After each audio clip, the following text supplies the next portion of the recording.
Hello and welcome to another My Aspie Marriage video. You might have heard of that movie Driving Miss Daisy. It's got this sort of feel-good, happy ending. This is like the opposite of that. Driving me crazy.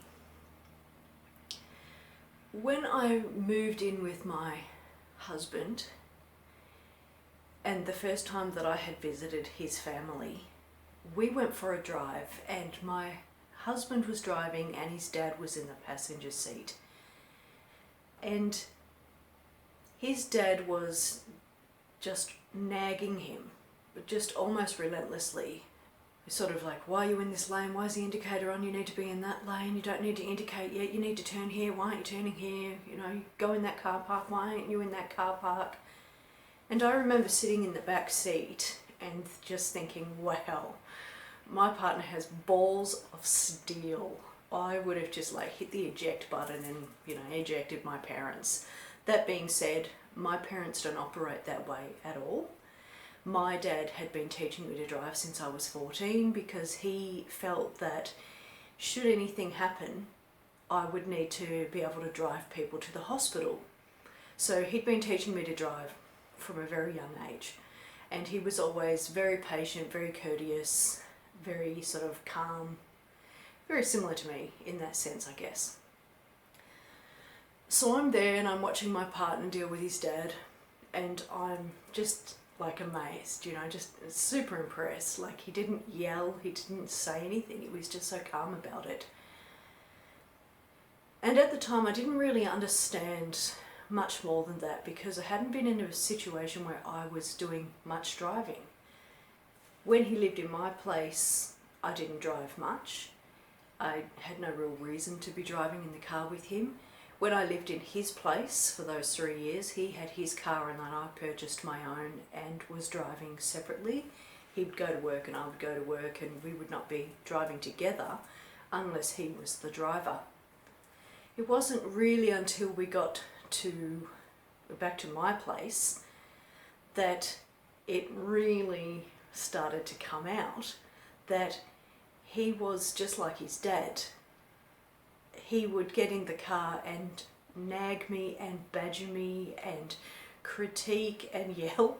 Can you imagine when you're yelling? I mean, driving and somebody's yelling at you, it's like so off-putting.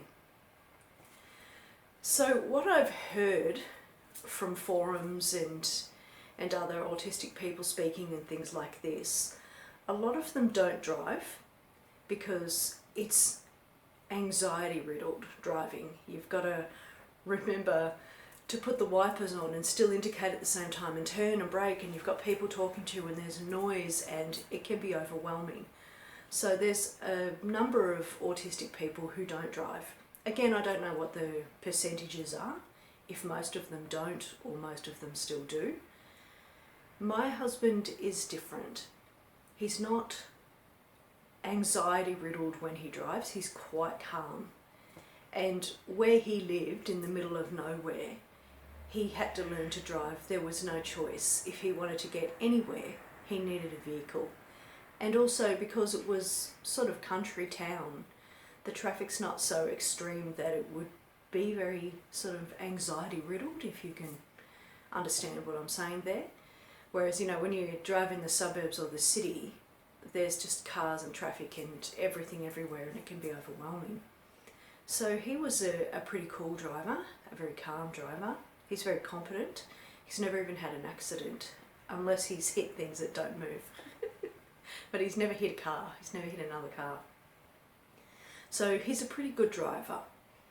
I, on the other hand, am a competent driver, though I have had car accidents and I'm not as, like, my track record isn't as good as my partner's, but I'm not a really terrible driver. I'm not an anxious driver or anything like that.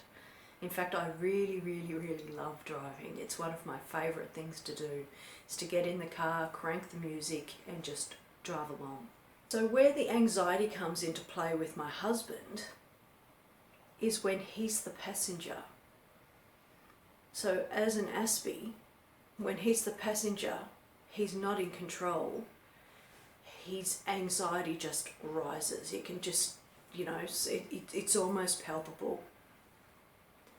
So we get in the car and he rides me from start to finish. Every move I make is the wrong move. It's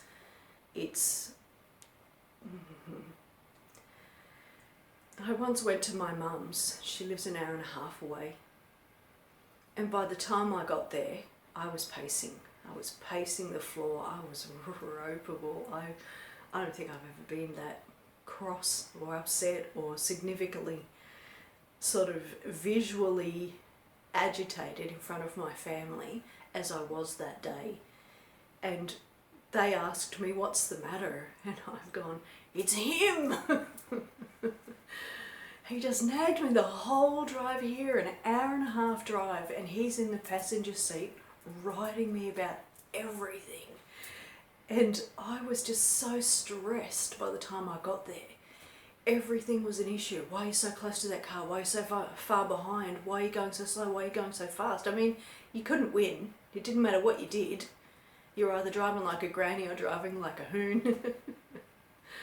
Oh yeah, and sometimes I would turn the music really loudly just to sort of try and drown him out. What other things did I do? Sometimes I used to pull over at the side of the road and go, look, if you don't like it, get out. And there was another time that he'd been complaining about my driving to my brother. And my brother's like me, he loves driving. He gets the joy of it, that you just get in your car and you're just sort of free. So there's my partner and he's bagging me to my brother about how terrible a driver I am and how hard it is to be a passenger in my car because I'm so terrible. And my brother says, is anybody forcing you to get in the car? And he says, no. And he says, then get in and be quiet or don't get in. And that's when my husband realised he doesn't have an ally with any of my family members. They're never going to agree that I'm as terrible as he tries to make out I am. And so he stopped talking to my family about that and just talked to his friends, his family, and mostly me. So yeah, driving became this really fraught and tense and stressful situation. Anytime he was the passenger, I was just aggro by the time we got to wherever we were going. Because it's really hard to drive when somebody's critiquing your every move. And sometimes he'll suddenly just go, watch out! And you're like, what? And he goes, oh, that car all the way over there, you know, thought you might not see it. And I'm kind of like, just stop yelling, Jesus. So yeah, it was really, killing the mood of my driving experience. So I don't know if you can relate as an autistic person. Are you a critiquer? Do you calmly sit and let the other person drive? Are you riddled with anxiety but quiet about it? Are you just riding them relentlessly, attacking them, freaking out so badly that you can't just say nothing? I don't know. I don't know, again, the percentages. Is this a normal, typical, usual autistic thing? Or did I just get really lucky? Husband of the year. So nowadays, how we deal with it is, I rarely drive with him in the car. I just straight up just delegate the driving to him. I don't even bother half the time getting in my car with him.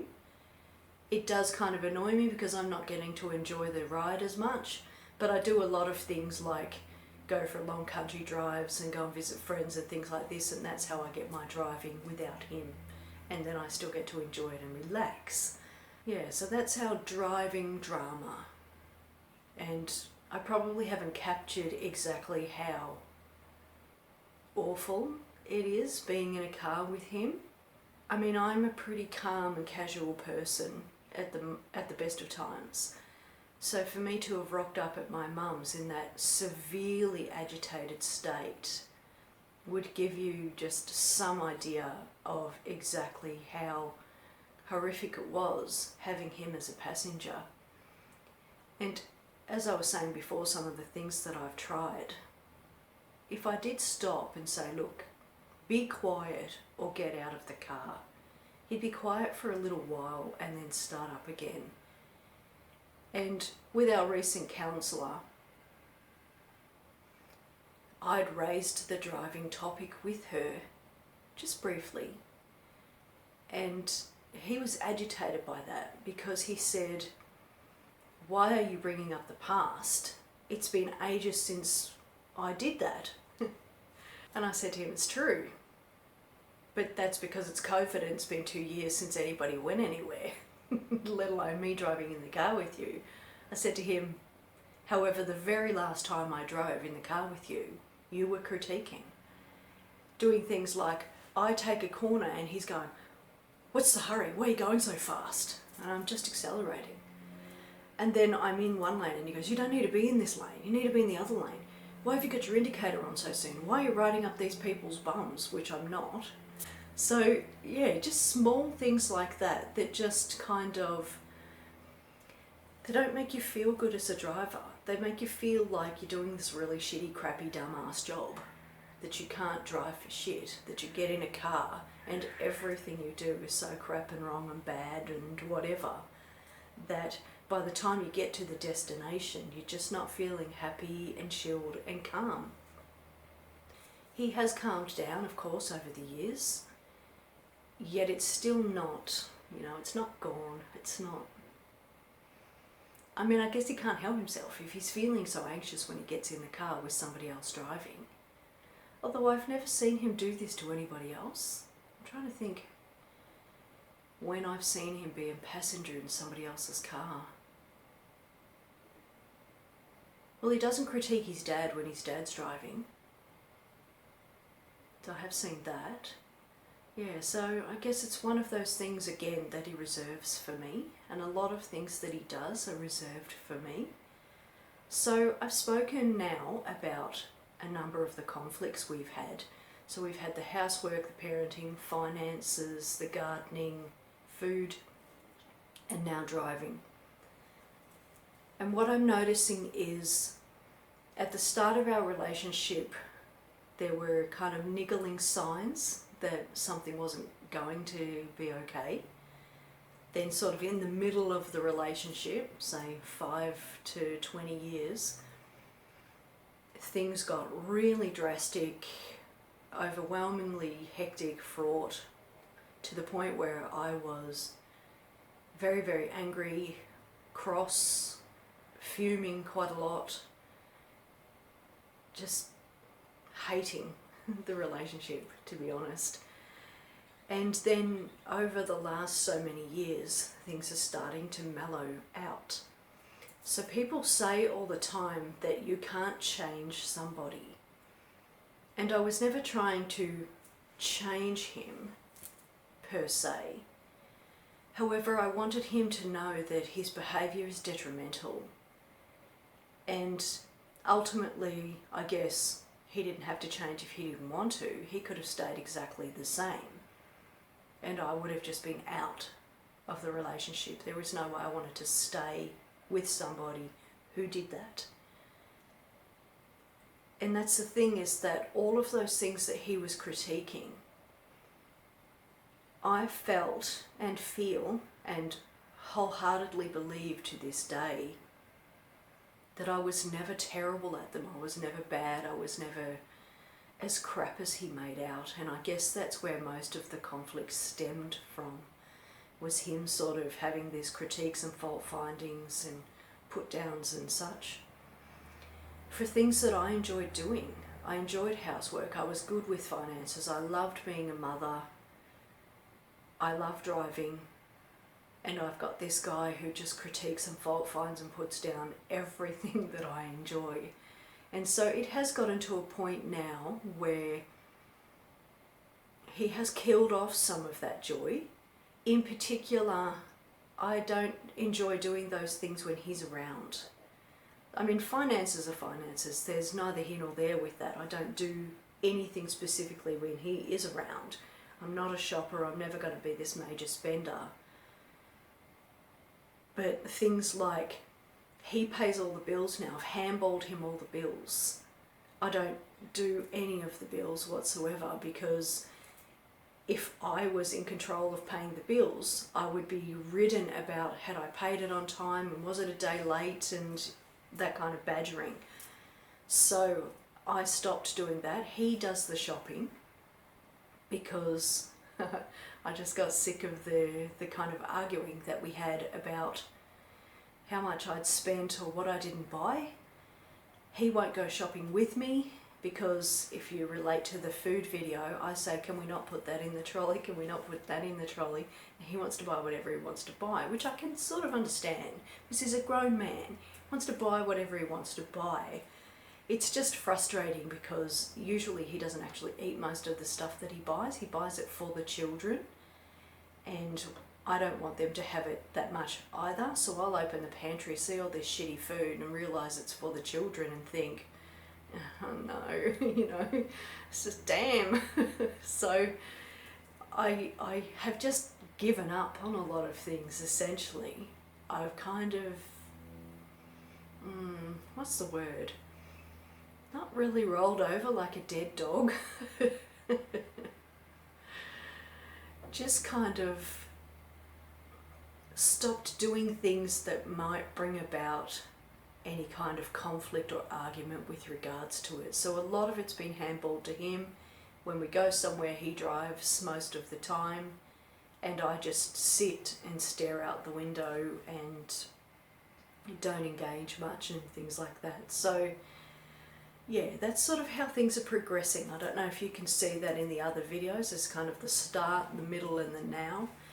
And as I say, nowadays he's more sort of casual.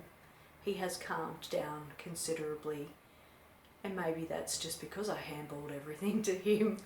There's so little to conflict over these days because of that.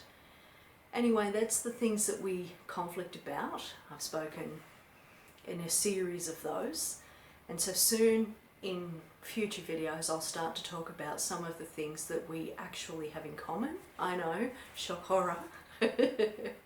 And some of the things that we don't conflict over, although we conflict over things we still have in common as well, so they'll be an interesting video when we get to them. But anyway, that's driving me crazy. And thank you so much for taking the time to watch my video.